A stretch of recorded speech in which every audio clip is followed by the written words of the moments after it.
السلام علیکم. Good to have you at Urdu audio books. حاضر خدمت ہے نور راجپوت کا ناول عنکبوت، ایپیسوڈ 66. لاہور کی فضا میں دھند کی چادر پھیلنے لگی تھی، مگر فجر کے اندر کی دھند اور گہری ہوتی جا رہی تھی. اس نے خود کو سب سے کاٹ لیا تھا. فون کی گھنٹی بجتی رہتی مگر وہ اسے اٹھاتی نہیں. میسیجز کے نوٹیفیکیشنز آتے مگر وہ انہیں دیکھ کر بھی نظر انداز کر دیتی. فلک بے تاب تھی کہ اس سے رابطہ کرے. وہ جانتی تھی کہ فجر اندر سے کس کرب سے گزر رہی تھی. وجاہت عالمگیر کی خراب طبیعت کی وجہ سے وہ واپس نہیں آ پائی تھی، مگر لاہور میں ہونے والے واقعات کی خبر اسے مل چکی تھی. اسے معلوم تھا فجر کس حال میں ہوگی. فلک نے اسے مسلسل پیغامات بھیجے. اس کی آواز میں التجا تھی، محبت تھی اور غصہ بھی. میری بات سنو فجر، ایک پیغام میں لکھا تھا. مجھ سے بات کرو، ایک اور پیغام اس کے فون کی اسکرین پر چمکا. بھاڑ میں جائے رئیس، بھاڑ میں جائے منار. اس کا غصہ اس کے الفاظ سے عیاں تھا.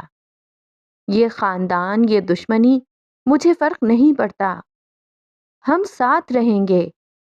اس نے یقین دلانا چاہا، جیسے وہ اب بھی اس کے فیصلے کو بدل سکتی تھی.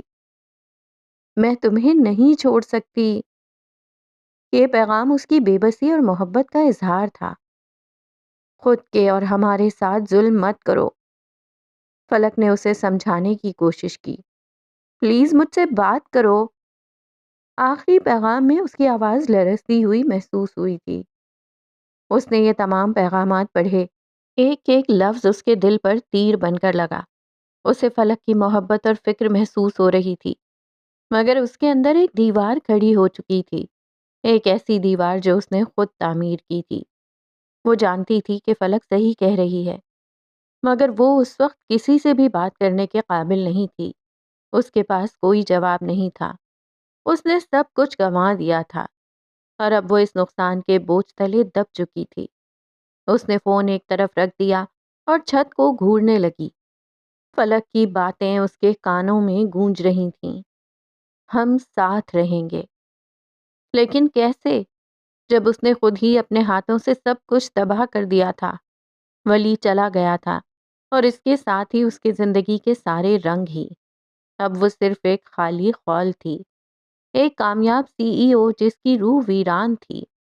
اب وہ ساتھ کیسے جی سکتے تھے؟ اب وہ ساتھ کیسے رہ سکتے تھے؟ اکتوبر کا مہینہ اپنی تمام تر دکھوں اور تنہائیوں کے ساتھ رخصت ہو چکا تھا.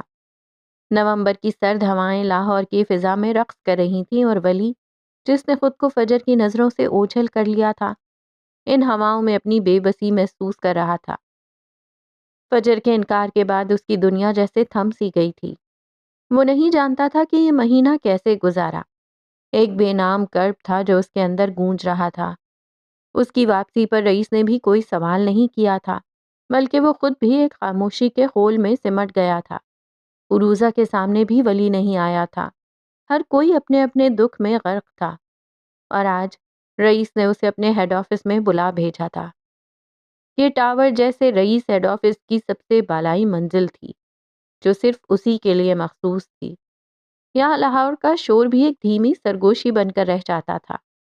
ولی کمرے میں داخل ہوا تو رئیس اپنی بڑی سی کھڑکی کے سامنے کھڑا باہر کے منظر پر نگاہیں جمائے ہوئے تھا.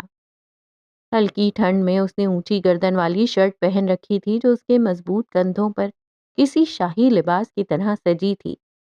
اس کی آمد پر وہ پلٹا اور نظریں اس پر گاڑ دیں. رئیس کی آنکھوں میں وہ سرد تاثر تھا جو وہ ہمیشہ سے دیکھتا آیا تھا، مگر آج اس میں ایک گہری پوشیدہ تکلیف بھی تھی جو محسوس کی جا سکتی تھی. مجھے تم سے ضروری بات کرنی تھی، اس لیے یہاں بلایا. وہ گلاس وال کھول کر باہر نکل گیا. ولی بھی اس کے پیچھے باہر نکل آیا. وہ دونوں گول میز کے گرد رکھی کرسیوں پر بیٹھ چکے تھے. ولی کی نگاہیں رئیس کے چہرے پر جمی تھیں، جیسے وہ اس کے اگلے الفاظ کا اندازہ لگانا چاہتا ہو. آج کل تم غائب رہتے ہو، خیریت ہے؟ اس نے یوں پوچھا جیسے وہ کسی بھی چیز سے واقف نہ ہو. ولی پھر بھی کچھ نہ بولا۔ وہ جانتا تھا کہ رئیس سب کچھ جانتا ہے اور یہ سوال ایک بہانہ تھا۔ رئیس نے ایک گہری سانس لی جو اس کے سینے میں کہیں اٹک سی گئی۔ اس کی نگاہیں ولی کے چہرے پر گہری ہوتی چلی گئیں۔ خیر، اب وقت آ گیا ہے۔ اس بار ولی نے نظریں اٹھائیں۔ وہ جانتا تھا کہ کس وقت کی بات ہو رہی ہے۔ میں نے تمہیں منار فیشنز میں جس مقصد کے لیے بھیجا تھا وہ پورا کرنے کا وقت آ چکا ہے۔ اس کے الفاظ ولی کے لیے کسی زندگی کے احساس سے کم نہ تھے۔ وہ ٹھٹک گیا۔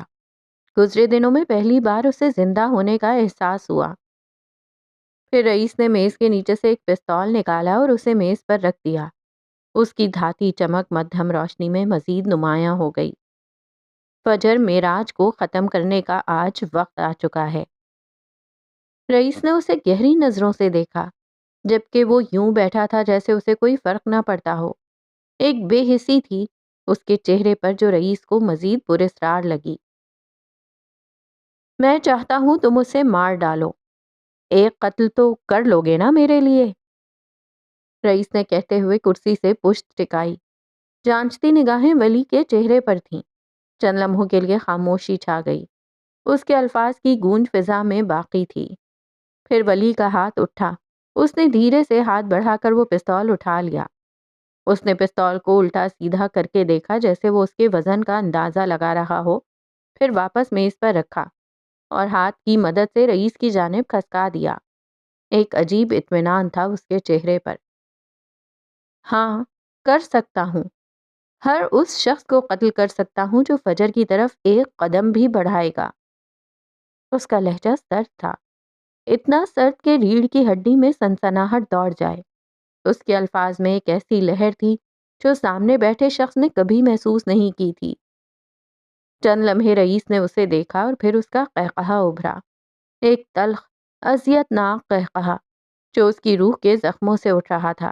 پھر وہ ایک جھٹکے سے آگے ہوا اور اس نے ولی کی گردن دبوچ کر اس کا چہرہ اپنے سامنے کیا، اتنا کہ دونوں کی پیشانی ایک دوسرے کو چھو رہی تھی اور ان کی آنکھوں میں گہری لکیریں چھا گئیں۔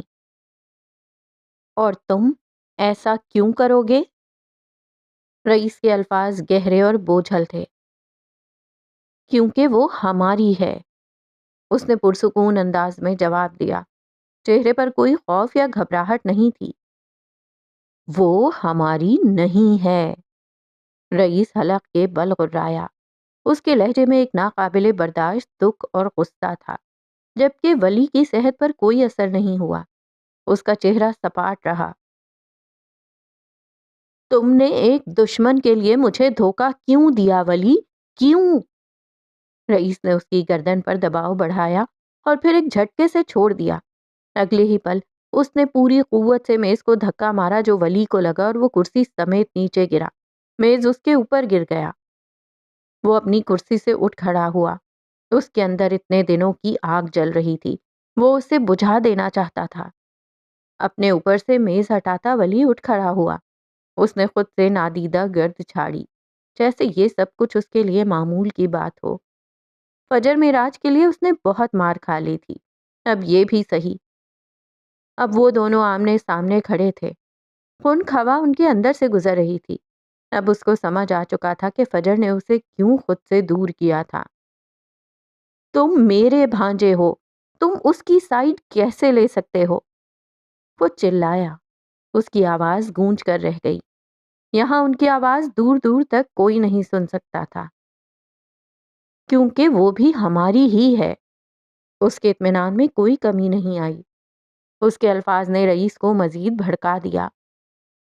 وہ ہماری نہیں ہے، تمہیں یہ سمجھ کیوں نہیں آتا؟ رئیس پھٹنے کو تھا۔ اس کے اندر اتنی تکلیف تھی کہ اگر وہ باہر نکال دیتا تو پورا لاہور جل جاتا۔ وہ کبھی ہماری نہیں تھی، وہ کبھی ہماری نہیں ہو سکتی۔ وہ منار معراج کی بہن ہے۔ وہ ہماری ہے بگ بی۔ اس نے وہی الفاظ دہرائے۔ آخر رشتہ کیا ہے تمہارا اس سے؟ کیوں دیا تم نے مجھے دھوکہ؟ رئیس نے زوردار دھکا دیا۔ وہ لڑکھڑا کر گرا۔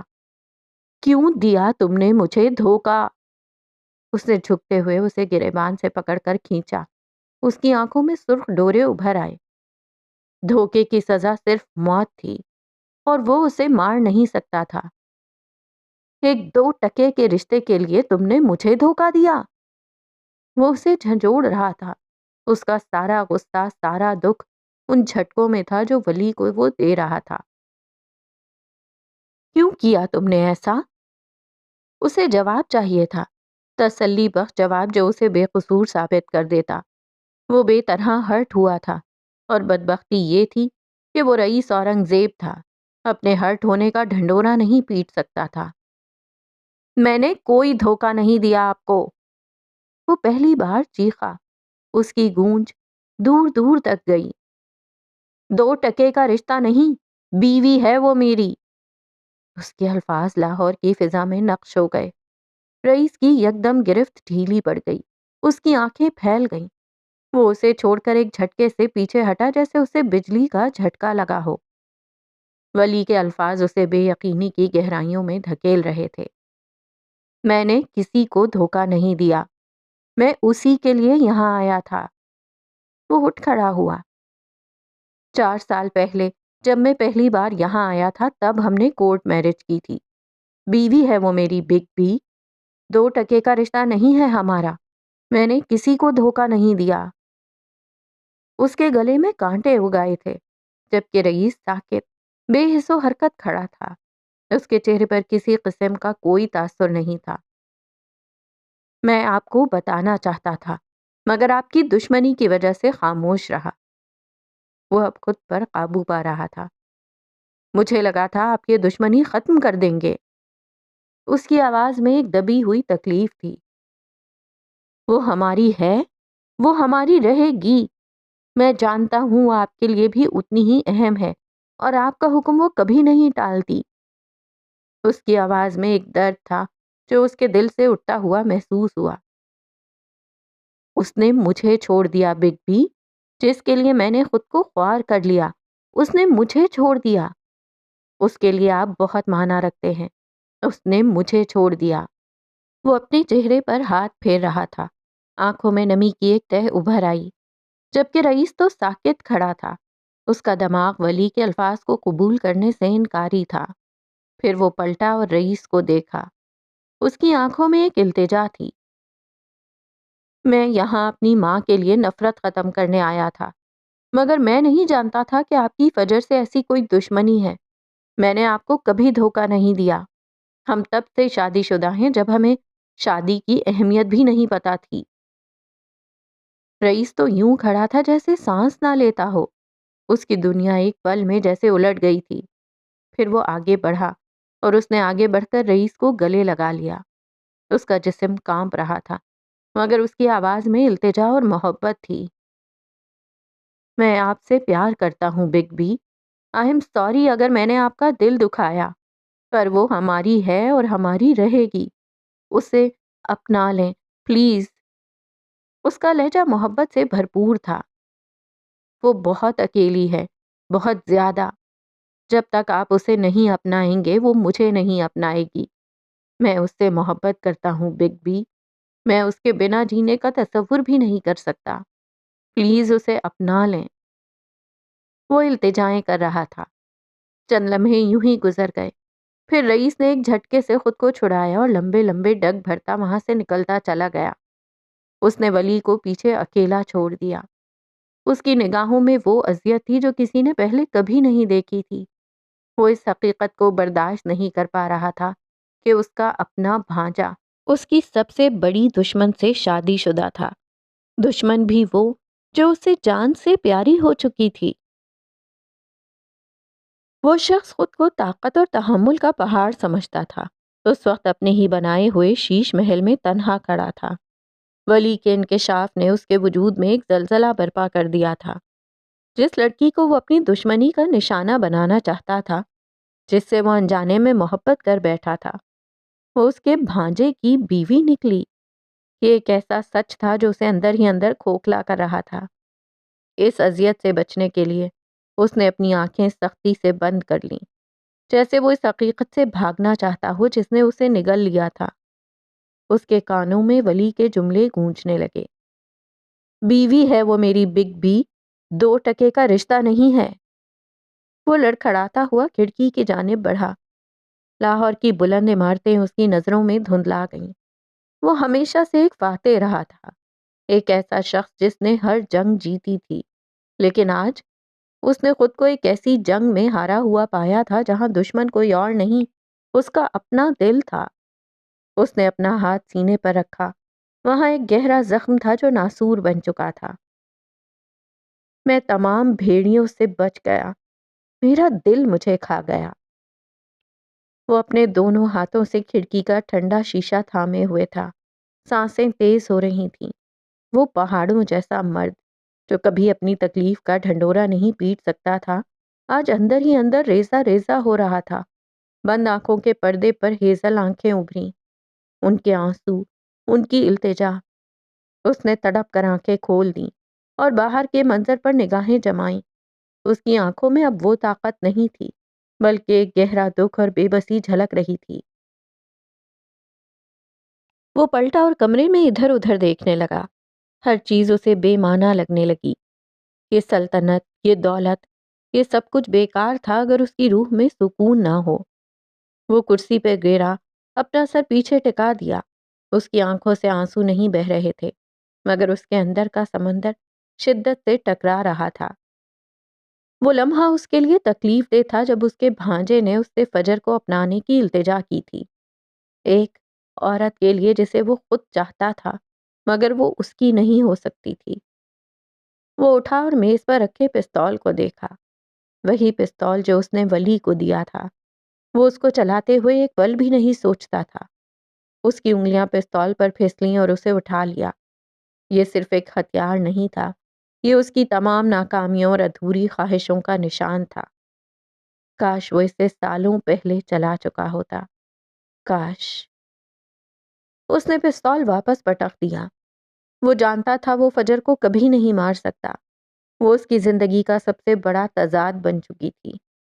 وہ لڑکی جو اس کی سب سے بڑی دشمن تھی، وہی اس کی سب سے بڑی کمزوری بن چکی تھی، اور اس کمزوری نے اسے اندر سے کھا لیا تھا۔ وہ اپنی کرسی پر پھر سے گر گیا، اپنا چہرہ اپنے ہاتھوں میں چھپا لیا۔ ایک گہری دردناک آہ اس کے ہونٹوں سے آزاد ہوئی۔ سانس لینے میں دشواری ہو رہی تھی۔ وہ چلانا چاہتا تھا مگر چیخیں اندر ہی گھٹ گئیں۔ وہ تمام بھیڑیوں سے بچ کر آیا تھا، مگر آج اس کے اپنے دل نے اسے نگل لیا تھا۔ یہ ایک ایسی شکست تھی جس کا اسے کبھی اندازہ نہیں تھا، جس کا اس نے کبھی خواب میں بھی نہیں سوچا تھا۔ لفظوں کا مقدمہ۔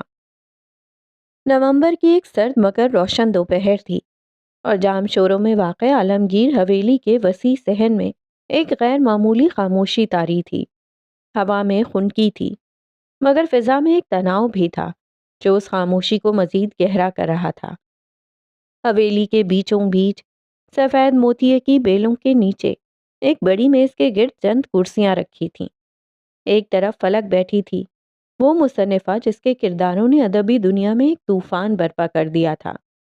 اس کے چہرے پر سکون تھا، مگر آنکھوں میں ایک گہری سوچ تھی، جیسے وہ اپنے لفظوں کا دفاع کرنے کے لیے پوری طرح تیار ہو۔ سادہ سوٹ میں گرم شال کندھوں پر ڈالے وہ بہت پروقار لگ رہی تھی۔ موتیے کی بیلوں نے ہلکی سی سرگوشی کی۔ اس پروقار لڑکی سے زیادہ رئیس اورنگزیب کے ساتھ اور کون اچھی لگ سکتی ہے؟ اس کے سامنے ایک مشہور ادبی جریدے کی ٹیم بیٹھی تھی، جن کی سربراہی ایک سنجیدہ اور تجربے کار نقاد منصور صاحب کر رہے تھے۔ ان کے ہاتھ میں فلک کی پچھلی کتاب تھی اور ان کے چہرے کے تاثرات بتا رہے تھے کہ وہ محض تعریف کرنے نہیں آئے تھے۔ یہ ایک تحریری انٹرویو تھا، مگر سوالات کی تلخی فضا میں محسوس کی جا سکتی تھی۔ رسمی انٹرویو کے بعد منصور صاحب نے اپنا چشمہ صاف کیا اور اہم سوال فلک کی طرف بڑھایا۔ محترمہ فلک، آپ کے ناول پرفریب اور پروجیکٹ رانیہ کے کرداروں کو جہاں بے پناہ سراہا گیا ہے، وہیں اس پر سرقے کے سنگین الزامات کیے گئے ہیں۔ ناقدین کا کہنا ہے کہ آپ کی کہانی کے کچھ حصے اور کردار دیگر مشہور ناولوں سے مماثلت رکھتے ہیں۔ کیا آپ کی کہانی واقعی اصل ہے یا یہ بھی کسی اور کہانی کی کاپی ہے؟ اس سوال پر فلک لمحہ بھر کو خاموش ہوئی، جیسے کسی نے اس کی روح سے سوال کیا ہو، محض زبان سے نہیں۔ پھر اس نے مدھم مگر واضح لہجے میں کہا، دیکھیے، کہانی کوئی چیز نہیں جو صرف ایک انسان کی ملکیت ہو۔ یہ ایک احساس ہے، ایک جذبہ جو صدیاں بدل کر نئے جسموں میں آتا ہے۔ محبت، تنہائی، انتقام، خواب، یہ سب ہر انسان نے کبھی نہ کبھی محسوس کیے ہیں۔ کیا ایک جیسے جذبے لکھنے والے تمام مصنف چور ہیں؟ ہرگز نہیں۔ کچھ کہانیاں دھوپ کے وقت دیواروں پر پڑنے والے سایوں کی طرح ہوتی ہیں۔ سب کو لگتا ہے کہ انہیں پہلے بھی کہیں دیکھا ہے، لیکن ان سایوں کا اپنا ایک وقت، ایک زاویہ اور ایک سچائی ہوتی ہے۔ میری کہانی بھی ایک ایسا ہی سایہ ہے جو میری زندگی کی دیوار پر پڑا ہے۔ کیا ایک عورت جو صدیوں سے ظلم سہتی آئی ہے، اگر اس کے درد پر 10 مصنف لکھیں تو کیا 9 چور ہو جائیں گے؟ نہیں، وہ سب سچ لکھ رہے ہیں، اپنے اپنے زاویے سے۔ فکشن کا کام ہے زندگی کو آئینے میں دکھانا۔ اگر 2 آئینے ایک جیسی تصویر دکھائیں تو کیا ہم آئینوں کو مورد الزام ٹھہرا سکتے ہیں؟ نقاد ہنستے ہوئے بولا، یہ تو پھر ایسا ہوا جیسے 2 مصور ایک ہی منظر پینٹ کریں اور دعویٰ کریں کہ دونوں کا فن اصل ہے۔ فلک نے سیدھی ہو کر نرم مگر مضبوط لہجے میں جواب دیا، جی، بالکل ایسا ہی ہے، اور دونوں کا فن اصل ہوتا ہے۔ فرق صرف یہ ہے کہ ایک نے وہ منظر دیکھا اور ایک نے وہ منظر محسوس کیا۔ ادب میں مشابہت گناہ نہیں، نیت کا فریب ہوتا ہے اصل جرم۔ آپ انداز چرا سکتے ہیں مگر درد نہیں۔ آپ الفاظ کا سانچہ لے سکتے ہیں مگر ان میں سانس نہیں ڈال سکتے۔ میں نے اپنے لفظوں کو اپنے خون سے سینچا ہے، کسی اور کی روشنائی سے نہیں۔ میری ہر سطر میرے اندر سے نکلی ہے، میری خاموشیوں، میری چیخوں، میرے لمس اور میری دعاؤں سے۔ اگر وہ کسی اور سے ملتی ہے تو شاید ہم دونوں نے ایک جیسے زخم سہے ہوں یا ایک جیسے خواب دیکھے ہوں۔ آپ کی بات میں وزن ہے، مگر کیا آپ یہ نہیں مانتی کہ آج کا قاری بہت ہوشیار ہے؟ وہ فوراً پہچان لیتا ہے کہ کون سا پلاٹ کہاں سے لیا گیا ہے، کون سا کردار کس سے متاثر ہے۔ آپ کے ایک نئے ناول زہر خوردہ پری کے ایک کردار کی ذہنی کشمکش اور کچھ جملے بالکل ایک پرانی فرانسیسی کہانی سے ملتے ہیں۔ کیا یہ محض اتفاق ہے؟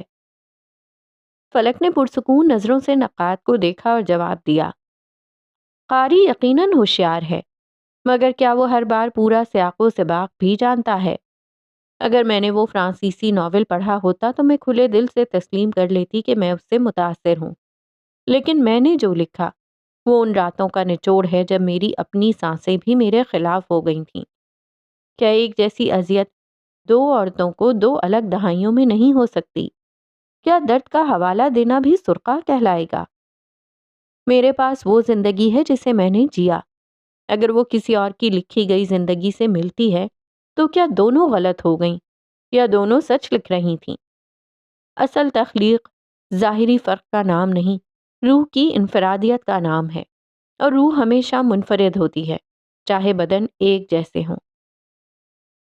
تو پھر آپ کی نظر میں اصل تخلیق اور سرقے میں کیا فرق ہے؟ ادب کی تاریخ تو ایسے الزامات سے بھری پڑی ہے۔ اس پر فلک قدرے آگے جھکی جیسے کوئی بہت اہم راز بتانے لگی ہو۔ یہ سوال بہت اہم ہے۔ کیا آپ جانتے ہیں کہ شیکسپیئر پر الزامات لگتے رہے ہیں کہ اس نے اپنی کہانیوں کے پلاٹ دوسری تاریخی کتابوں سے لیے؟ ٹالسائی کے شاہکار جنگ اور امن کو بھی دوسرے ناولوں سے متاثر کہا گیا۔ ممتاز مفتی اور اشفاق احمد پر بھی ایک دوسرے سے متاثر ہونے کے الزامات لگے، حالانکہ ان کی روحانی تحریریں اپنی الگ جہت رکھتی تھیں۔ تو کیا یہ سب چور تھے؟ نہیں، فرق نیت کا ہے۔ آپ انداز چرا سکتے ہیں مگر درد نہیں۔ آپ الفاظ کا ڈھانچہ لے سکتے ہیں مگر ان میں اپنی روح کی سانس نہیں ڈال سکتے۔ سرقہ وہ ہے جب آپ دوسروں کے لفظوں کے پیچھے چھپ جائیں، اور اصل تخلیق وہ ہے جب آپ کے لفظ آپ کے اندر کی آگ سے جنم لیں۔ میں نے اپنے لفظوں کو اپنے خون سے سینچا ہے، کسی اور کی روشنائی سے نہیں۔ تو کیا آپ یہ سمجھتی ہیں کہ آپ پر لگنے والے الزامات بے بنیاد ہیں اور اس کے پیچھے حسد یا کوئی اور وجہ ہے؟ فلک کے لبوں پر ایک تلخ مسکراہٹ نمودار ہوئی۔ ادب کی تاریخ میں عورت کی آواز جب بھی بلند ہوئی ہے، اسے کبھی اخلاق، کبھی مذہب اور کبھی سرقے کا الزام لگا کر خاموش کرانے کی کوشش کی گئی۔ جب کوئی عورت اپنے سچ کی مالکن بن جائے تو لوگ اسے مصنفہ نہیں، مشکوک سمجھتے ہیں۔ میں ان تمام آوازوں سے صرف اتنا کہتی ہوں کہ میں چور نہیں، میں وہ آئینہ ہوں جس میں آپ کو اپنی کمزوریاں اور خوف نظر آتے ہیں۔ نہایت پر اعتماد انداز، نقاد ٹھٹک گیا۔ آخر میں آپ ان پڑھنے والوں سے کیا کہیں گی جو آپ کی کہانی کو شک کی نگاہ سے دیکھتے ہیں؟ اس نے سیدھے ہو کر نرم مگر مضبوط لہجے میں اپنا آخری جواب دیا۔ مجھے فرق نہیں پڑتا کہ کوئی میری کہانی کو کس نظر سے دیکھتا ہے، مجھے صرف اس بات کی خوشی ہے کہ کسی نے میرے لفظوں میں خود کو پہچانا، اور یہی فن کی سب سے بڑی کامیابی ہے۔ ادب مقابلہ نہیں، مکالمہ ہے، اور اس مکالمے میں اگر ایک آواز کسی اور کی آواز سے ملتی جلتی ہے تو یہ سرقہ نہیں، یہ گونج ہے جو بتاتی ہے کہ کچھ سچائیاں ہر دل میں سنائی دیتی ہیں۔ منصور صاحب کچھ دیر کے لیے خاموش ہو گئے۔ شاید یہ پہلا موقع تھا جب انہوں نے سرقہ کو صرف چوری نہیں بلکہ زندگی کی گونج کے طور پر دیکھا تھا۔ انہوں نے پلکیں جھپکیں اور اپنا قلم بند کر دیا۔ انٹرویو ختم ہو چکا تھا۔ فلک وہیں بیٹھی رہی، اس کی نگاہیں صحن میں لگے پرانے برگد کے درخت پر ٹکی تھیں۔ قاری جو دور بیٹھا یہ سارا مکالمہ سن رہا تھا، اس کے دل میں ایک سوال ابھرا۔ اگر دو لوگ ایک جیسا دکھ لکھیں تو کیا الزام اس پر ہوگا جس نے بعد میں لکھا، یا پھر وقت پر جو پہلے ٹوٹا؟ آج کے قارئین کو یہ سمجھنے کی اشد ضرورت ہے۔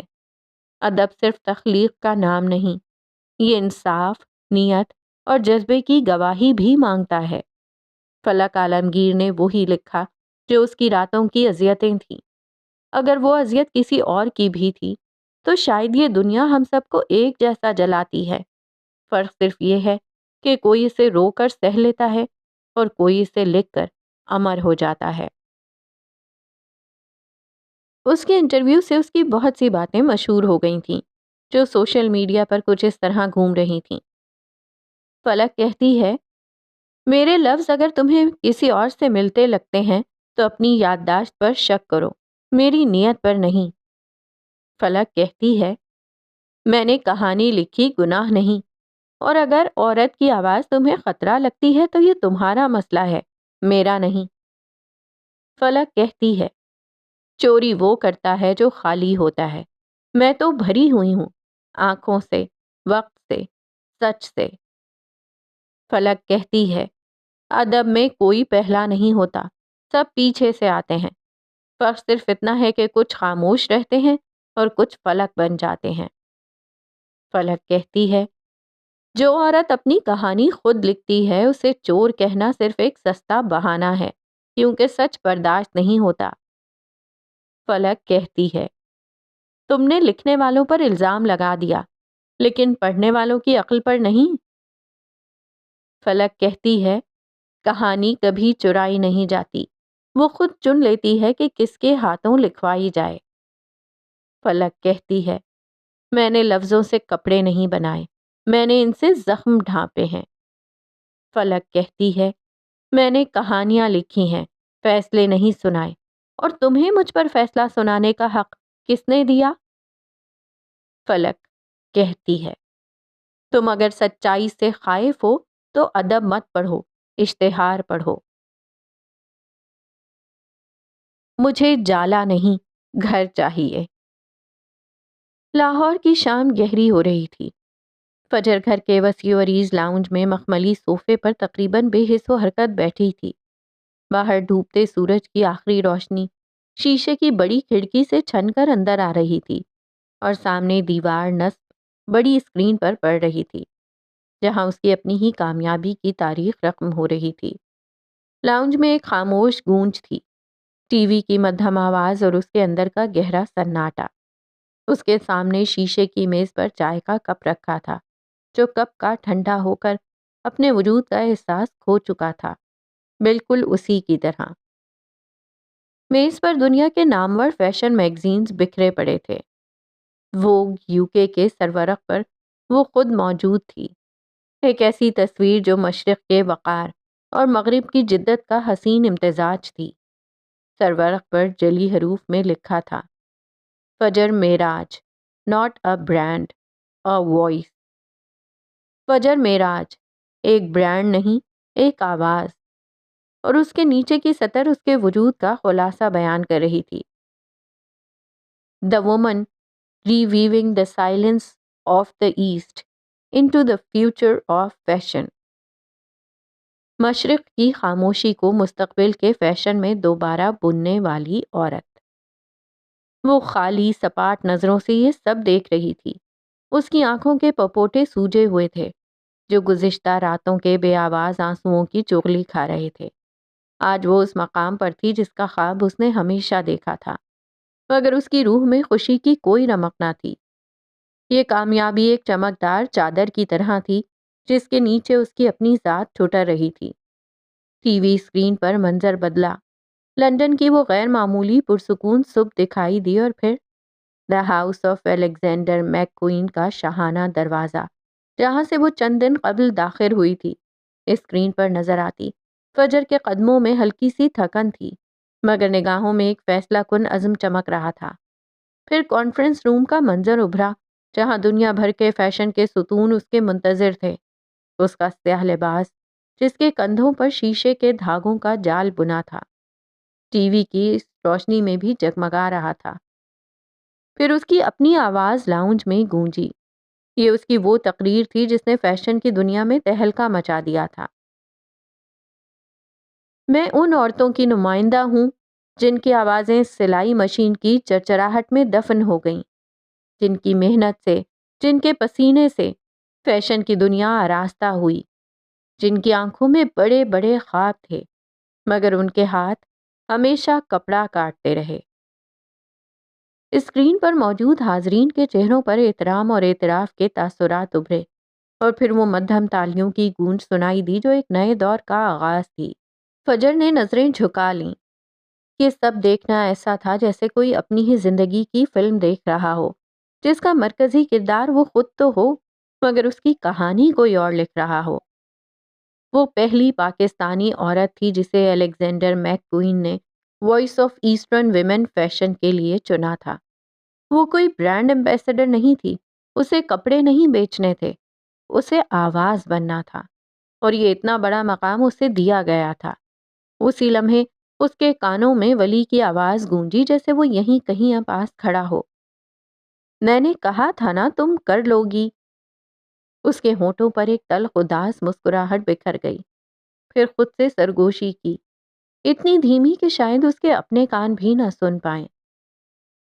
شاید تم ٹھیک تھے، میں نے کر دکھایا، مگر لاکھوں کی آواز بننا بہت تنہا کر دیتا ہے۔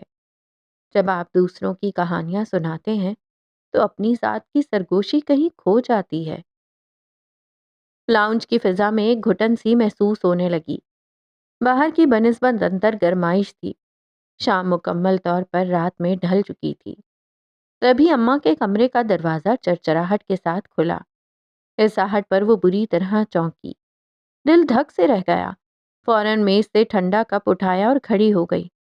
ان دنوں وہ شعوری طور پر کوشش کرتی تھی کہ اماں کو اس کی شکل نہ دیکھنی پڑے، جیسے وہ خود کو ان کی نظروں سے چھپا کر انہیں کسی اذیت سے بچا رہی ہو۔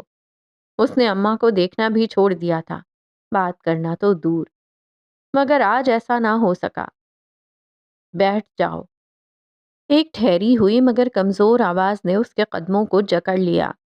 اس آواز میں نہ نرمی تھی نہ سختی، بس ایک گہرا ٹھہراؤ تھا جو کسی بھی طوفان سے زیادہ وزنی تھا۔ اماں لاؤنج کے وسط میں کھڑی اسے دیکھ رہی تھیں۔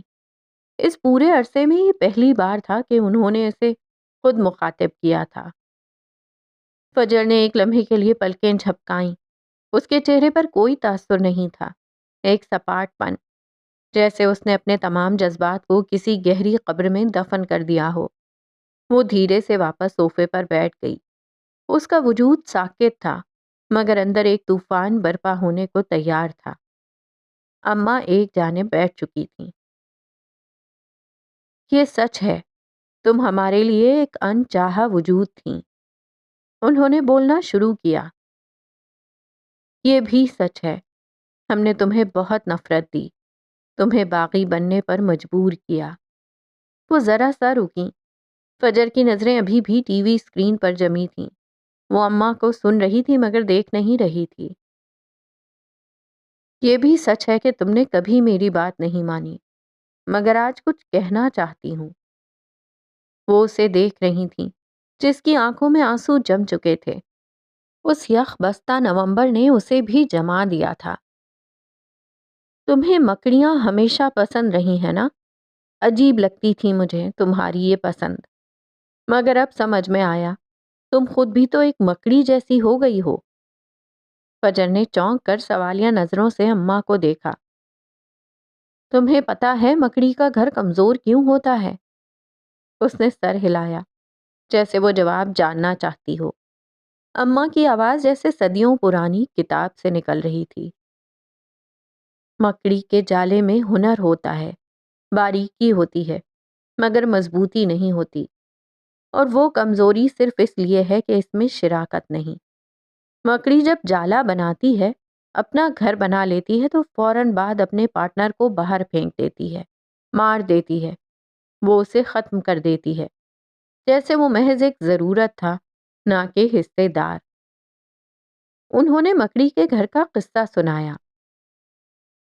عورت جب اپنے گھر سے اپنے ہی رفیق کو نکال باہر کرے، جب اس گھر میں اعتماد نہ رہے، شراکت نہ ہو، تو پھر وہ گھر ایک جالا بن جاتا ہے، نرم، خوبصورت، مگر کمزور، جو ذرا سی ہوا سے بکھر جاتا ہے۔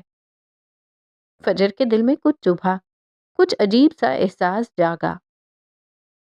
مرد عورت کا تاج ہوتا ہے، اور جب عورت اپنی بڑائی میں اس تاج کو اتار پھینکتی ہے تو وہ ملکہ نہیں رہتی، ایک عام عورت بن جاتی ہے۔ عام عورتیں راج نہیں کرتی، راج تو ملکہ کرتی ہے۔ اماں کے الفاظ ایسے تھے کہ وہ سن ہو گئی۔ تم چاہے جتنی بڑی بزنس ویمن بن جاؤ، فیشن کی دنیا کی ملکہ بن جاؤ، لیکن اگر اپنے مرد کو پوری دنیا کے سامنے اپنا نہ کہہ سکو، اگر اس کی ذات کو اپنے گھر میں جگہ نہ دے سکو، تو پھر وہ سب کچھ جالا بن جاتا ہے، خوبصورت، نفیس، مگر بکھرنے کے لیے تیار۔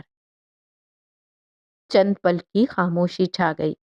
چائے کے کپ پر جمی فجر کی انگلیاں لرز اٹھیں۔ عورت چاہے دنیا کی سب سے بڑی سلطنت بھی بنا لے، اگر اس کا دل خالی ہو، اس کے گھر میں اس کے مرد کی شراکت نہ ہو، ایک ایسا مرد جو عزت دیتا ہو، محبت دیتا ہو، ساتھ نبھاتا ہو، تو وہ سلطنت ریت کی دیوار ہے۔ اور اگر یہ رشتہ صرف زہر پیدا کرے، صرف تکلیف دے، تو پھر؟ اس کے ہونٹ دھیرے سے لرزے۔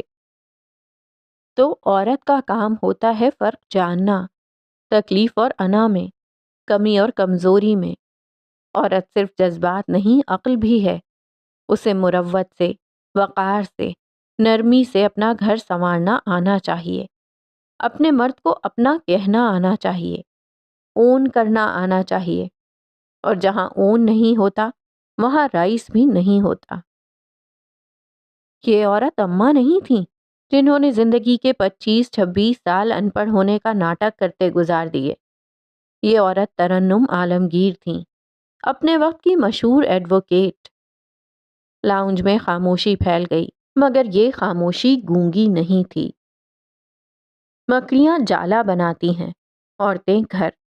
فرق صرف اتنا ہے کہ مکڑی کے لیے وہ جالا کافی ہوتا ہے، عورت کے لیے نہیں۔ عورت کو اس چھت کو سانس دینا سکھانا ہوتا ہے، اور اسے صرف اپنی ذات سے نہیں، رشتوں سے مکمل بنانا ہوتا ہے۔ وہ سانس لینے کو رکی، حلق میں کچھ اٹک گیا تھا۔ مرد عورت کی زندگی میں اس درخت کی طرح ہوتا ہے جس کے سائے تلے وہ سانس لیتی ہے، پلتی ہے اور آگے بڑھتی ہے۔ عورت خود جڑ ہوتی ہے، مضبوط، گہری، خفیہ۔ مگر درخت کی چھاؤں کے بغیر وہ جڑ بھی سوکھنے لگتی ہے۔ فجر نے سرخ ہوتی آنکھوں سے اماں کو دیکھا۔ مرد اگر عورت کی زندگی سے نکال دیا جائے تو عورت خوش تو رہتی ہے مگر مکمل نہیں رہتی۔ وہ فیصلہ ساز تو بنتی ہے مگر سننے والا کوئی نہیں ہوتا۔ وہ بلند ہو جاتی ہے مگر گہرائی کھو دیتی ہے۔ اور فجر، جو عورت اپنی انا میں اپنی زندگی سے اپنے مرد کو نکال دے، وہ صرف مرد کو نہیں، خود کو بھی نامکمل ہونے کی سزا دیتی ہے۔ میاں بیوی ایک دوسرے کا لباس ہیں، وہ ایک دوسرے کو مکمل کرتے ہیں۔ تم جتنی مرضی کامیاب ہو جاؤ، دنیا تمہارے قدموں میں ہو، اگر تمہارا گھر خالی ہے تو سب کچھ کھوکھلا ہے۔ اس کی ہیزل آنکھوں کے گوشے نم پڑ گئے۔ تم میرا گھر ہو فجر، مجھے بے گھر مت کرو۔ ولی کی التجا نے اس کا دل نکال لیا تھا۔ گھر وہ قلعہ ہے جس کی دیواریں اگر اعتماد، محبت اور شعور سے بنی ہوں تو باہر کا کوئی طوفان، کوئی سازش، کوئی حسد، کچھ بھی اسے ہلا نہیں سکتا۔ اماں کی گہری نظریں اس پر گڑی تھیں۔ عورت اگر اپنی ذات میں مضبوط ہو، اپنے رشتوں میں سچائی رکھے تو وہ گھر کی بنیاد بن جاتی ہے، اور جب بنیاد پکی ہو تو اس پر چاہے محل بنے یا جھونپڑی، وہ گرتا نہیں۔ ایک پل کو ان کی نظریں ملیں۔ اپنا گھر مضبوط بناؤ فجر، اپنا گھر مضبوط بناؤ۔ میں اپنے ہی جال میں پھنس گئی ہوں اماں، یہ مجھے گھونٹ رہا ہے، میں کیا کروں؟ اس کی آواز رکی رکی کمزور تھی، اذیت سے بھری ہوئی۔ خود کو معاف کرو، خود کو سنو، پھر اپنے شوہر کو اپنے دل سے، سچ کے آئینے میں دیکھو۔ اگر وہ تمہارے لیے آیا تھا تو اسے نکالنا نہیں تھا، اسے سنبھالنا تھا۔ مرد بھی انسان ہوتا ہے، جذبات رکھتا ہے، غلطیاں بھی کرتا ہے، کمزور بھی پڑتا ہے، لیکن عورت اگر عقل والی ہو تو وہ اپنے مرد کو سنبھال لیتی ہے۔ عورت کو صرف شکایت نہیں کرنی چاہیے، اسے مرہم بننا آنا چاہیے۔ مردوں کو بھی مرہم کی ضرورت ہوتی ہے۔ اماں نے بات مکمل کی تو لاؤنج میں خاموشی چھا گئی۔ باہر رات ہو چکی تھی۔ اس نے آنکھیں بند کر کے دل میں کچھ طے کیا۔ ایک عورت کو وہ مکڑی نہیں بننا چاہیے جو جالا تو بناتی ہے مگر رشتہ توڑ دیتی ہے۔ ایک عورت کو عورت بننا چاہیے جو گھر بناتی ہے، جو مرد کو اپناتی ہے، جو قلعہ تعمیر کرتی ہے، جو محبت کو محافظ بناتی ہے، اور جو اپنے اندر وہ روشنی رکھتی ہے جس سے ایک نسل سنور سکتی ہے۔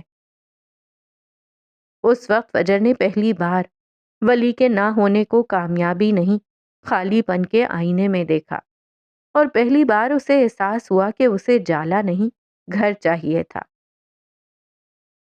عورت، مرد اور گھر کا فلسفہ۔ عورت جب دنیا میں آنکھ کھولتی ہے تو اس کی روح میں فطرت نے نرمی، برداشت اور تعمیر کا ہنر رکھ دیا ہوتا ہے۔ وہ چاہے کسی شہر کی تند و تیز ہوا میں جوان ہو یا کسی مٹی کے گاؤں میں پروان چڑھے، اس کے اندر گھر بنانے کی ایک فطری خواہش ہوتی ہے۔ مگر سوال یہ نہیں کہ عورت گھر کیوں بناتی ہے، سوال یہ ہے کہ وہ کیسا گھر بناتی ہے اور کس کے ساتھ۔ وہ بہت سنجیدگی سے لکھ رہی تھی۔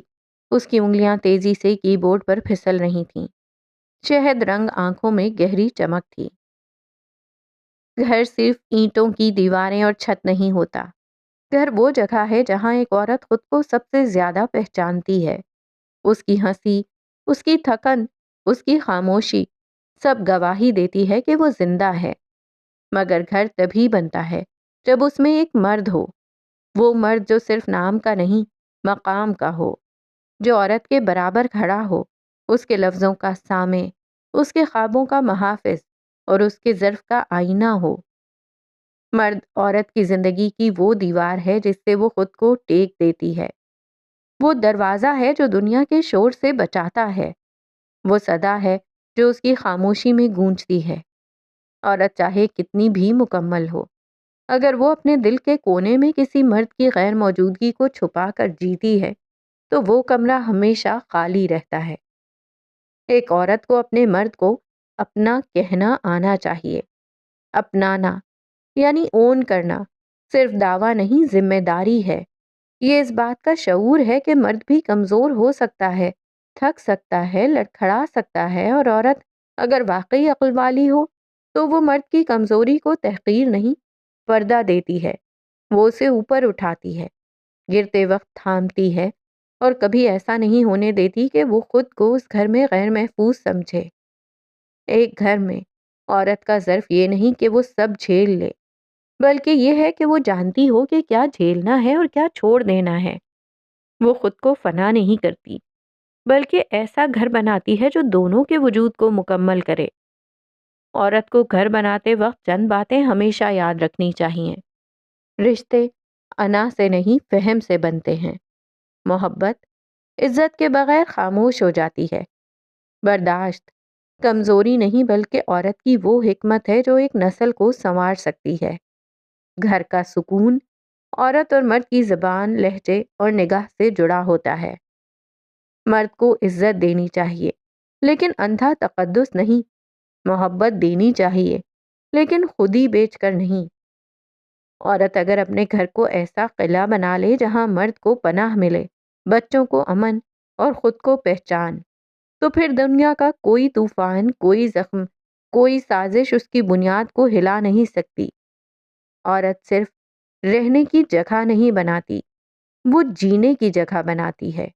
اور جب ایک عورت ایسا گھر بناتی ہے تو وہ صرف چھت نہیں اٹھاتی، وہ ایک نسل کو عزت، وقار اور محبت کی روشنی دیتی ہے۔ وہ جس انہماک سے لکھ رہی تھی، مزید لکھتی رہتی اگر بر وقت فون کی گھنٹی اسے چونکنے پر مجبور نہ کرتی۔ تسلسل ٹوٹ گیا اور پھر اس نے فون اٹھا لیا۔ اماں کے جانے کے بعد لاؤنج کی خاموشی مزید گہری اور وزنی ہو گئی تھی۔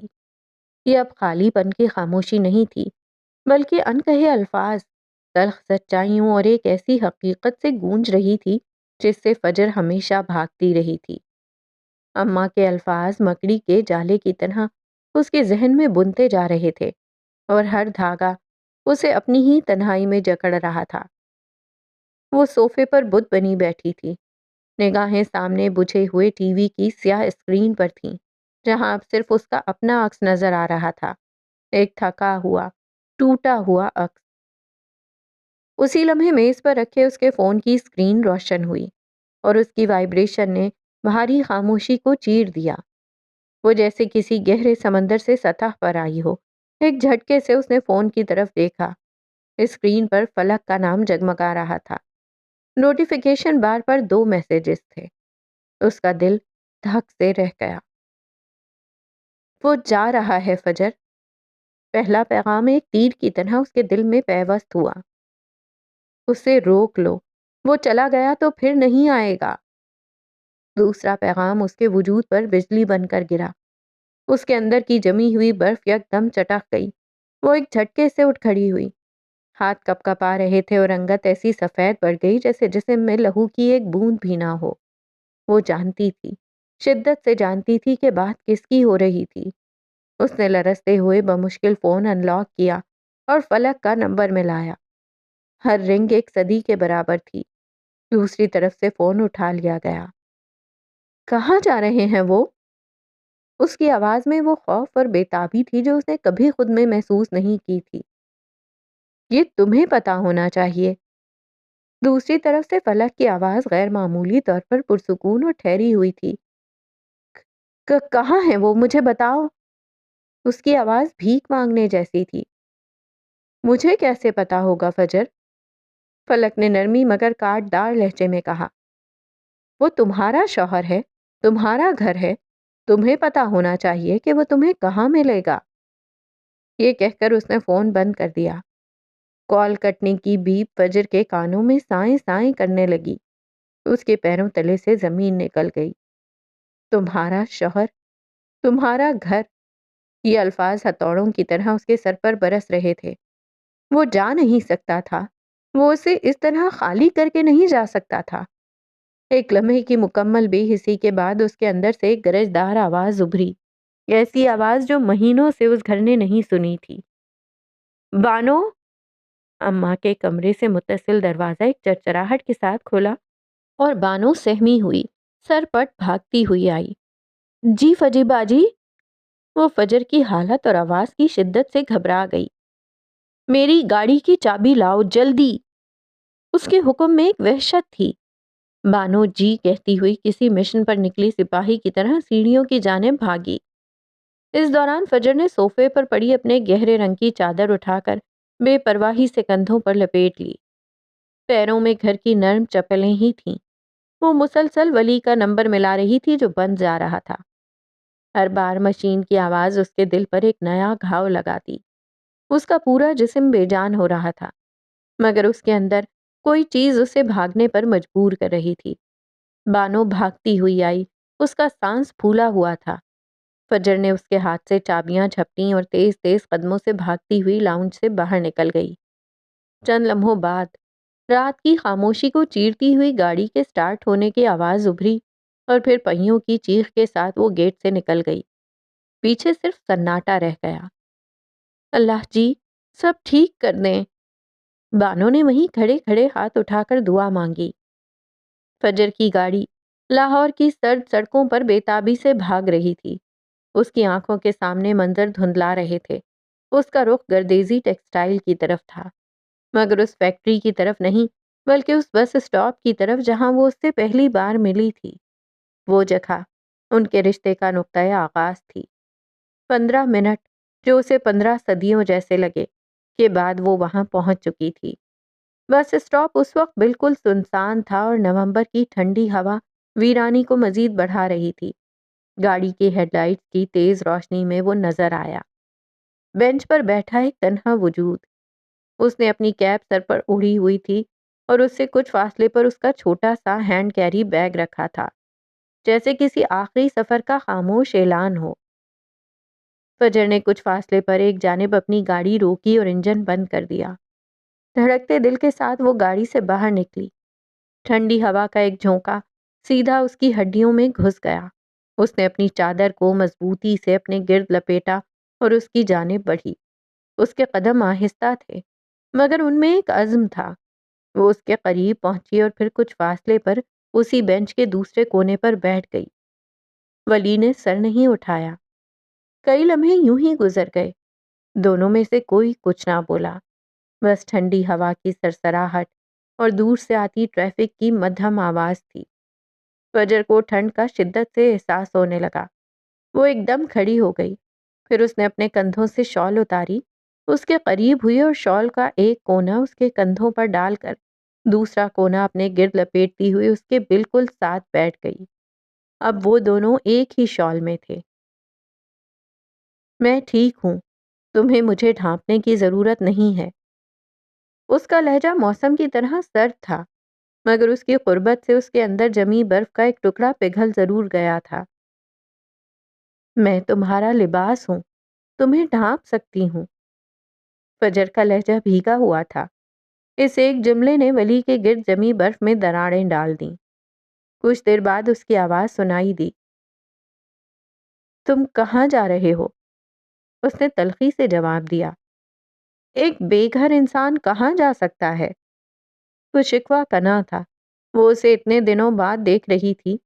دھیمی روشنی میں کیپ کے نیچے اس کا چہرہ تھکا ہوا لگ رہا تھا، پتلی سی شرٹ اور وہی لاپرواہ انداز۔ بے گھر کیسے ہو؟ میں تو ابھی زندہ ہوں۔ اس کی آواز میں ایک مان تھا۔ ولی کچھ نہ بولا۔ خاموشی پہلے سے زیادہ تکلیف دہ تھی۔ تمہیں میری یاد نہیں آئی؟ اتنے دن، ایک بار بھی نہیں؟ پلکوں کے گوشے نم ہونے لگے تھے۔ وجود میں عجیب سی کپکپاہٹ تھی۔ وہ اب بھی کچھ نہ بولا۔ تم نے کہا تھا تم ساتھ رہو گے، ہمیشہ ساتھ رہو گے، تم میرے لیے آئے ہو، پھر تم مجھے کیسے چھوڑ کر جا سکتے ہو؟ وہ بھرائی ہوئی آواز میں بولی، ہر لفظ ٹوٹ رہا تھا۔ تمہارے پاس پورا جہاں ہے، پوری دنیا ہے، تم تو چاند جیسی ہو، تمہیں میری کیا ضرورت؟ وہ چاند کس کام کا جس کا کوئی آسمان نہ ہو؟ اس کی آواز آنسوؤں میں بھیگی ہوئی تھی۔ اس بار ولی نے رخ موڑ کر اسے دیکھا۔ سوکھا ہوا چہرہ، سوجی ہوئی آنکھیں، وہ جس اذیت سے گزری تھی اس کی حالت گواہ تھی۔ میں بے وقوف تھی، میں نے بہت بڑی بے وقوفی کی، میں ڈر گئی تھی، مجھے لگا تم مجھے چھوڑ دو گے، ارسل کی طرح تم بھی اپنوں کی بات مان کر چلے جاؤ گے۔ وہ گود میں رکھے اپنے ہاتھوں کو بے دردی سے مسلتی ہوئی رو پڑی۔ میں نے کہا تھا تم میرا گھر ہو، تمہیں یقین کرنا چاہیے تھا۔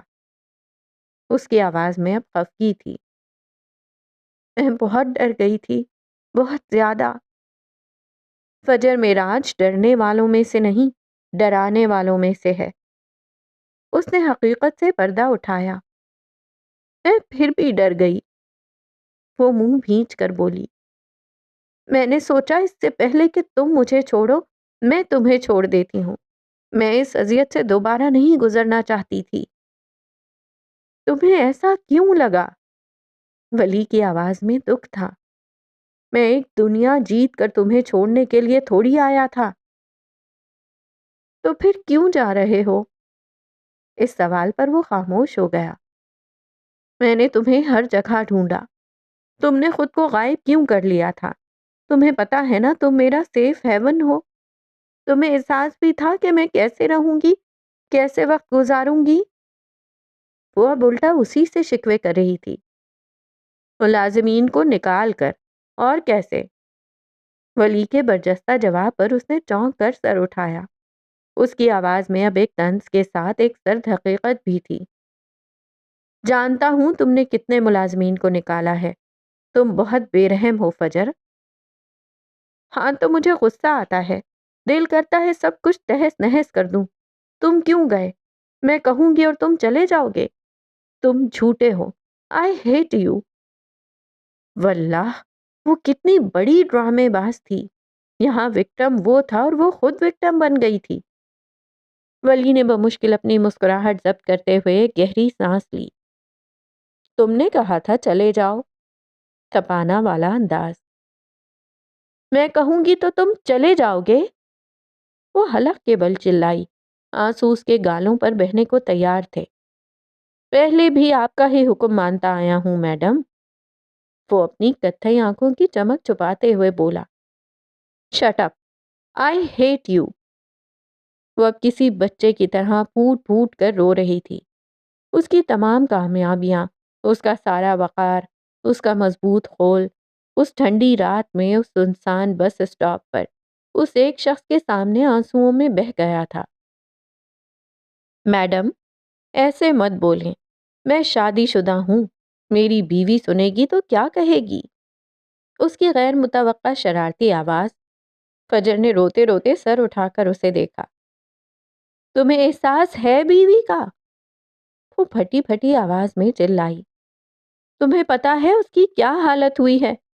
وہ اندھی ہو گئی ہے، اسے تمہارے بغیر کچھ دکھائی نہیں دیتا۔ وہ کہہ رہی تھی اور ولی کو اس پر ڈھیر سارا پیار آیا۔ وہ اپنی اذیت میں بھی معصوم لگ رہی تھی۔ میں اتنا تڑپا ہوں، اگر وہ تھوڑا تڑپ لے گی تو کیا ہو جائے گا؟ اس نے سنجیدگی سے کہا، مگر کتھئی آنکھوں کی شرارت چھپ نہ پائی۔ تم انگریز بہت خود غرض ہوتے ہو۔ اس کے ایک اور الزام پر ولی نے گہری سانس لیتے ہوئے آسمان کی طرف دیکھا۔ تم لوگوں پر بھروسہ کرنا ہی نہیں چاہیے۔ وہ زکام زدہ آواز میں بڑبڑائی۔ اس سے پہلے کہ وہ مزید کچھ کہتی، ولی نے اس کے برف کی طرح ٹھنڈے کپ کپاتے ہاتھوں کو اپنے گرم ہاتھوں کے مضبوط حلقے میں لے لیا۔ یہ لمس ایک وعدے کی طرح تھا۔ پلیز چپ کر جاؤ، میں ان آنسوؤں میں ڈوبنا نہیں چاہتا، میں کہیں نہیں جا رہا۔ فجر نے جھٹکے سے اسے دیکھا۔ اس کی ہیزل آنکھوں میں آنسوؤں کے پیچھے حیرانی کی ایک لہر دوڑی۔ پھر اس نے گردن ٹیڑھی کر کے اس کے پاس رکھے ہینڈ کیری بیگ کو دیکھا۔ اس کی نگاہوں میں ہزاروں سوال تھے۔ ولی نے اس کی نظروں کا تعاقب کیا اور پھر دھیمے سے مسکرایا۔ وہ خالی ہے۔ یہ سنتے ہی فجر کے اندر جیسے کسی نے آگ لگا دی۔ وہ تپ گئی، اس کا رونا ایک دم رک گیا، آنسو خشک ہو گئے اور اس کی سوئی ہوئی انا پوری شدت سے جاگ اٹھی۔ تم میرے ساتھ ڈرامہ کر رہے تھے؟ اسے تو صدمہ ہی لگ گیا۔ تم نے بھی تو کیا تھا، اسٹوڈیو والا سین بھول گئیں؟ اس نے سکون سے جواب دیا۔ اوہ خدایا، وہ جانتا تھا۔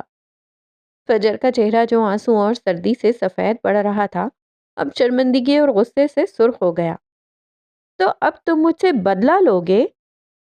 وہ ہار ماننے والوں میں سے کب تھی؟ اس کی آواز میں وہی پرانا روب لوٹ آیا تھا۔ ولی نے چند لمحے اسے دیکھا، اس کے گال پر بہتے آنسوؤں کے سوکھے ہوئے نشان، اس کی سرخ ناک اور اس کی آنکھوں میں جلتی ہوئی خفگی۔ پھر اس نے نرمی سے ہاتھ بڑھایا اور اپنی پوروں سے اس کے آنسو پونچھے۔ اس کا لمس اتنا نرم تھا کہ فجر کا سارا غصہ پگھلنے لگا۔ میں تم سے بدلہ لے کر کیا کروں گا؟ اس کی آواز محبت سے بھیگی ہوئی تھی۔ مجھے تم سے کوئی بدلہ نہیں لینا۔ پھر تم واپس کیوں نہیں آئے؟ تم جانتے تھے کہ میں انتظار کر رہی تھی۔ آواز میں اب بھی گلا تھا۔ میں چاہتا تھا اس بار تم خود آؤ، سوچ سمجھ کر، اپنی مرضی سے اس رشتے کو اپناؤ۔ میں تمہارا انتظار کر رہا تھا۔ تم مجھے نخرے دکھا رہے تھے؟ باتوں کو الٹا گھمانا کوئی فجر معراج سے سیکھے۔ وہ ہنس دیا۔ اس کے نخرے تو پورا ایڈمبرا دیکھتا تھا، اگر وہ دیکھ لیتی تو کیا چلا جاتا؟ نہیں، میں تمہیں نخرے کیوں دکھاؤں گا؟ اس نے فجر کے چہرے پر آئی بالوں کی ایک لٹ کو نرمی سے اس کے کان کے پیچھے اڑستے ہوئے کہا۔ اس کی آواز اور اس کے لمس میں اتنی محبت تھی کہ فجر کی ساری اذیتیں، سارے شکوے دم توڑ گئے۔ اس ایک لمحے میں جو سکون تھا وہ اسے پانے کے لیے دنوں سے تڑپ رہی تھی۔ پھر تم واپس کیوں نہیں آئے؟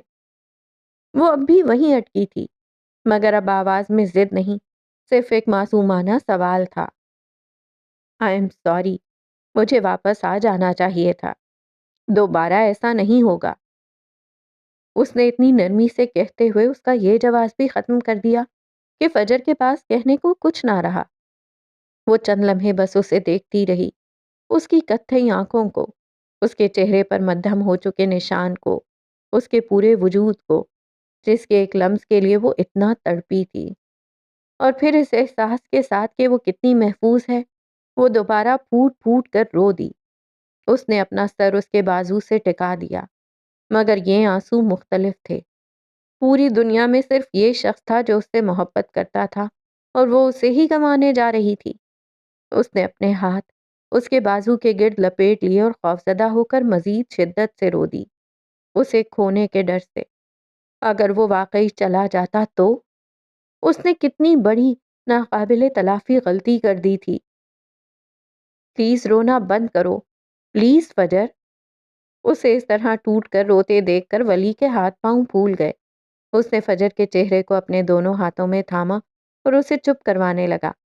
پھر اس نے اس کے ماتھے پر اپنے لب رکھے اور اسے خود میں بھینچ لیا۔ میں کہیں نہیں جا رہا۔ میں کیوں جاؤں گا بھلا؟ میں اپنا گھر کیوں چھوڑوں گا؟ خدایا، لڑکیوں کو محبت کا یقین دلانا اتنا مشکل کیوں ہوتا ہے؟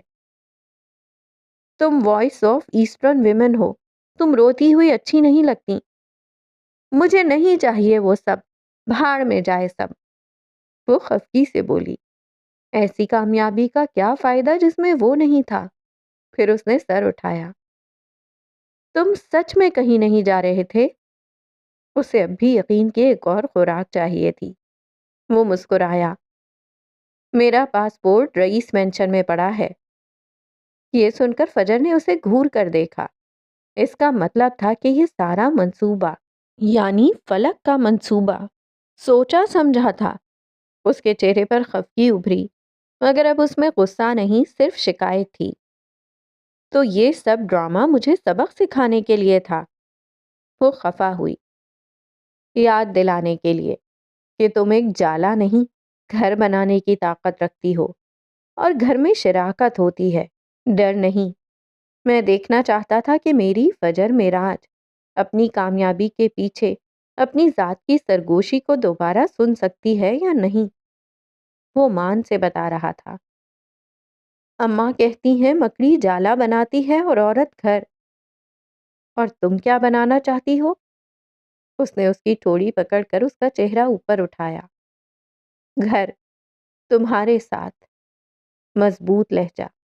یہ اعتراف تھا، یہ اقرار تھا، یہ اس سفر کا اختتام تھا جو اس نے اکیلے شروع کیا تھا اور اب وہ اسے شراکت میں بدلنا چاہتی تھی۔ ولی کے چہرے پر گہرا سکون پھیل گیا۔ چلیں فیشن کی ملکہ، اس نے مسکراتے ہوئے کہا، یہاں بہت ٹھنڈ ہے۔ پہلے بگ بی سے ملنا ہے، وہ اپنائیت سے بولی۔ وہ ہمیں چپیڑے مار کر باہر نکالیں گے۔ میں کھا لوں گی، تم اپنا بتاؤ، اس نے ابرو اٹھا کر پوچھا۔ میں کھا کر بیٹھا ہوں، اس نے اطلاع دی۔ موصوف میز کھا کر بیٹھا تھا۔ اس کے جواب پر وہ خفیف سا ہنس دی۔ تمہاری غلطی ہے، تمہیں انہیں پہلے دن ہی بتا دینا چاہیے تھا، وہ تپانے والے انداز میں بولی۔ ہاں، میرے ڈیڈ بھی یہی کہتے ہیں کہ ساری غلطیاں میں ہی کرتا ہوں۔ اس نے فجر کی گردن کے گرد بازو پھیلاتے اسے قریب کیا، مگر فجر کی بے ساختہ سسکی ابھری۔ کیا ہوا؟ وہ جھٹکے سے اس کی جانب مڑا، چہرے پر پریشانی ابھری۔ وہ پیچھے اپنی گردن پر ہاتھ رکھے ہوئے تھی۔ اماں کی دی گئی چوٹ سردیوں میں درد کرتی تھی۔ تمہاری وجہ سے اماں نے مجھے بیلن سے مارا تھا، وہ برا سا منہ بنا کر بولی۔ ولی نے حیرت سے اسے دیکھا اور پھر بے ساختہ ہنس دیا۔ ویل، میری لسٹ بہت لمبی ہے، آخر کیا کیا بتاتا؟ پھر اس کی کمر کے گرد بازو پھیلایا۔ وہ ایک شال میں لپٹے بیٹھے تھے۔ اب وہ اس پر ایک نیا الزام لگا رہی تھی اور وہ ہر نئے الزام پر معذرت کر رہا تھا۔ چند قدم کے فاصلے پر سڑک کنارے ایک سیاہ گاڑی کھڑی تھی۔ گاڑی کی فرنٹ سیٹ پر ایک عورت بیٹھی تھی، سیاہ جیکٹ، گھونگھریالے بال اور نگاہیں سیدھی ان دونوں پر جمی ہوئی تھیں۔ منار معراج۔ اس کے چہرے پر جذبات کی کوئی لہر نہیں تھی، بس ایک گہری خاموشی اور غور۔ اس کے ساتھ والی نشست پر ایک اور عورت بیٹھی تھی جس کا چہرہ سائے میں چھپا ہوا تھا، مگر اس کی آنکھیں جھلک رہی تھیں، جیسے اندھیرے میں بھی کچھ دیکھ رہی ہوں۔ اس کے لب ہلے، آواز دھیمی تھی مگر لہجہ زہر آلود۔ نفسیاتی بچہ، ملعون بچی، رب نے بنا دی جوڑی۔ پھر اس نے تھوڑا سا رخ موڑا اور زیر لب ہنسی ہنسی، جیسے کوئی پرانا راز یاد آ گیا ہو۔ اس کی آواز میں تلخ استہزاء گھلا ہوا تھا۔ دوسری عورت نے اس کی طرف دیکھا، ہونٹوں پر ہلکی کپکپاہٹ آئی جیسے کچھ کہنا چاہا ہو، پھر ہچکچاتے ہوئے بولی، وہ دونوں اچھے ہیں منار، انہیں نقصان پہنچا کر کیا ملے گا؟ اس نے نظریں نہیں ہٹائیں مگر اس کے چہرے پر ایک سایہ سا لہرایا۔ مجھے اچھے لوگ بہت برے لگتے ہیں۔ چند لمحے کے لیے خاموشی چھا گئی۔ گاڑی کے اندر موجود سانسیں بھی سنائی دے رہی تھیں۔ کیا لگتا ہے رئیس انہیں اپنا لے گا؟ دوسری عورت نے پوچھا۔ وہ اصول پسند آدمی ہے، اپنے اصولوں کے ہاتھوں مارا جائے گا۔ اس کی آنکھوں میں ایک چمک ابھری، وہ چمک جس میں آگ تھی، اذیت تھی، اختیار تھا۔ یقین کرو اگر وہ تمہیں زندہ دیکھ لے تو اپنے سارے اصول جلا ڈالے۔ وہ مسکرائی جیسے کچھ تماشا دیکھنے والی ہو اور کچھ کھیل کھیلنے کو تیار۔ محبت اصولوں کو کھا جاتی ہے اور مجھے جلتے اصولوں کی خوشبو بہت پسند ہے۔ تم کیا کرنے والی ہو منار؟ خوفزدہ لہجہ، وہ جو کسی نے سوچا بھی نہیں ہوگا۔ اس کی آنکھوں کی چمک مان نہ پڑی، البتہ چہرے پر سرد پن چھا گیا۔ گاڑی کے شیشے کے پار ایک نیا طوفان آنکھیں کھول رہا تھا۔